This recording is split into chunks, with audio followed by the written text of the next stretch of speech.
Thank you, Senator Kelly. And thank you both for being here. And right up front, I too appreciate not only the work you do, but the accessibility that both of you have given to me has been generous. And I hopefully it's helpful to your work, but it's certainly helpful to mine. And so with that, Mr. Connor, the ice has finally melted on most of the Missouri River up in North Dakota, but it's been a long winter. But as you know, as we've talked about, I spend a lot of time with the Standing Rock tribe and the leadership down there. Chairwoman Janet Elkire, Vice Chairman Frank Jamerson, especially interested in your projects. And I know you've said that you'd like to go down there. I really hope we can get something scheduled this summer. And I'm very committed to it, and I hope you are as well, to get down there and just spend some time with them. They have some wonderful projects. As you know, they have an incredible water resource down there, and we just would sure like to see you. And I think together, I think the two of us could do some good. So we'd love to host you.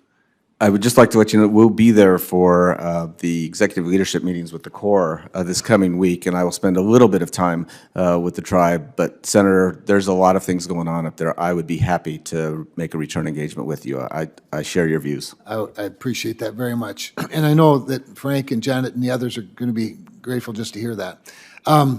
General Spellman, I also want to thank you for extending the comment period for the EA on the Snake Bank embankment, Snake Creek embankment.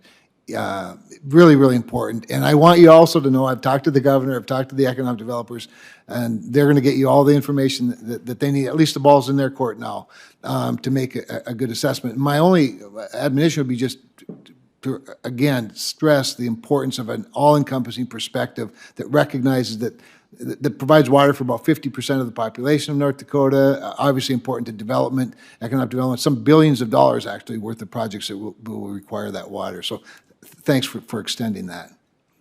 Yes, sir, and we remain on path to remove that 43-foot head differential at the Snake Creek embankment by the end of this calendar year, sir. We'll subsequently update the water control manual, and then we'll mitigate that risk with an increased inspection regime should the water elevation reach those levels. Appreciate that a lot. Obviously important project. To both of you then, I think it was just last week. Time is so deceiving around here. Our weeks are short, but they seem like they're long from time to time. Anyway, Senator Heinrich and I introduced the Lakes Act. It's the Lake Access Keeping Economies Strong Act, and I know the Corps hasn't taken an official position on the legislation, but your team's been very helpful and in providing the information and technical support to help us draft the legislation. What it does, for those that don't know, it expands the opportunities to improve and develop the recreational facilities. A lot of people don't think of the Corps of Engineers as a recreational manager, but boy, it's incredible. Some of the best assets that we have in North Dakota are your assets. And what it does two things basically. It allows the Corps to retain recreation fees at the area that the sites where they're collected. And this is something, as you know, in your background, Secretary from BOR, it's common throughout the federal government, just not with the Corps of Engineers. The other thing that it does is it allows the Corps, gives them more latitude to partner with non-government organizations, support organizations, nonprofit entities. And so, again, thanks to you, your staff, they've been very helpful. If the opportunity presents itself or you see other opportunities, we want to be able to advance this. And I think with Senator Heinrich's help and his understanding, we can do that. But it's hard it's hard, as a former tourism director, let me just tell you, it's hard to exaggerate the value of the incredible resources you all have. So any thoughts you have on that, I'd be grateful.